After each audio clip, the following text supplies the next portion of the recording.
Morning student, आज हम पढ़ेंगे क्लास 11th अकाउंट्स के अंदर चैप्टर नंबर 3.1 वित्तीय विवरण परिचय फाइनेंशियल स्टेटमेंट इंट्रोडक्शन। और हमारा आज का टॉपिक है वित्तीय विवरण के प्रकार टाइप्स ऑफ फाइनेंशियल स्टेटमेंट्स। तो हम स्टार्ट करते हैं अपना आज का टॉपिक। वित्तीय विवरण के अंतर्गत दो प्रकार के वित्तीय विवरण शामिल किए जाते हैं। ये विवरण निम्न है, जिनमें पहला है आय विवरण इनकम स्टेटमेंट, दूसरा है वित्तीय स्थिति का विवरण स्टेटमेंट ऑफ फाइनेंशियल पोजीशन और पोजीशन स्टेटमेंट। तो हम स्टार्ट करते हैं पहले आय विवरण। आय विवरण लेखांकन अवधि के अंतर्गत व्यवसायिक क्रियाओं से प्राप्त व्यावसायिक परिणाम अर्थात व्यवसाय की लाभ या हानि को दर्शाते हैं।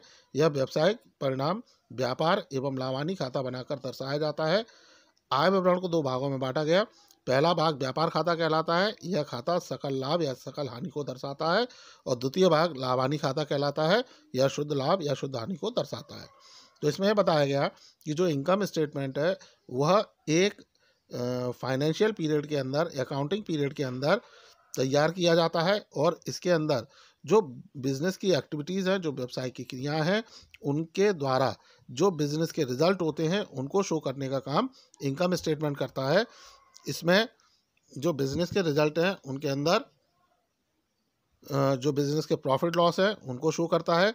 यह व्यावसायिक परिणाम व्यापार एवं लाभानी खाता बनाकर दर्शाया जाता है। यानी जो व्यापारिक परिणाम है, यानी व्यवसाय में होने वाले जो लाभानी है उनको व्यापार और लाभानी खाते के द्वारा दर्शाया जाता है। यानी जो ट्रेडिंग अकाउंट और P&L अकाउंट के द्वारा, ट्रेडिंग और प्रॉफिट लॉस अकाउंट के द्वारा हम जो बिजनेस के रिजल्ट हैं, जो यानी जो हमारे प्रॉफिट या लॉस है, इनकी इन्फॉर्मेशन हम इनकम स्टेटमेंट से ले सकते हैं।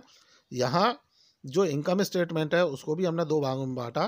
तो इसका जो पहला पार्ट है वो व्यापार खाता कहलाता है और इसके द्वारा हम बिजनेस के ग्रॉस प्रॉफिट या ग्रॉस लॉस की सकल लाभ या सकल हानि की जानकारी प्राप्त कर सकते हैं। इसी तरह से इसका जो दूसरा पार्ट है वो हमारा प्रॉफिट लॉस अकाउंट कहलाता है और इससे हम बिजनेस में होने वाले नेट प्रॉफिट या नेट लॉस की जानकारी प्राप्त कर सकते हैं। और इसी क्रम में आगे बढ़ेंगे तो दूसरा हमारा वित्तीय स्थिति का विवरण स्टेटमेंट ऑफ फाइनेंशियल पोजीशन या पोजीशन स्टेटमेंट। वित्तीय स्थिति का विवरण संस्था की वित्तीय स्थिति को एक निश्चित तिथि को दर्शाता है। वित्तीय स्थिति आर्थिक चिट्ठा बनाकर ज्ञात की जाती है। तो जो फाइनेंशियल स्टेटमेंट होता है या जो स्टेटमेंट ऑफ फाइनेंशियल पोजीशन है, वह संस्था की जो फाइनेंशियल पोजीशन है उसको एक सर्टेन डेट को, एक निश्चित तिथि को ये शो करता है। और इसे जो वित्तीय स्थिति का विवरण है यानी जो स्टेटमेंट ऑफ फाइनेंशियल पोजीशन है उसे हम आर्थिक चिट्ठा या बैलेंस शीट कहते हैं, या इसको बनाकर हम बिजनेस की जो फाइनेंशियल पोजीशन है उसका पता कर सकते हैं। सो स्टूडेंट, ये थे वित्तीय विवरण के प्रकार जो आपको समझ में आए होंगे। इनसे रिलेटेड यदि आपके कोई डाउट्स क्वेरीज हैं तो आप कमेंट सेक्शन में जाके कमेंट कर सकते हैं या डायरेक्ट मुझसे पूछ सकते हैं। So student, thank you, good bye.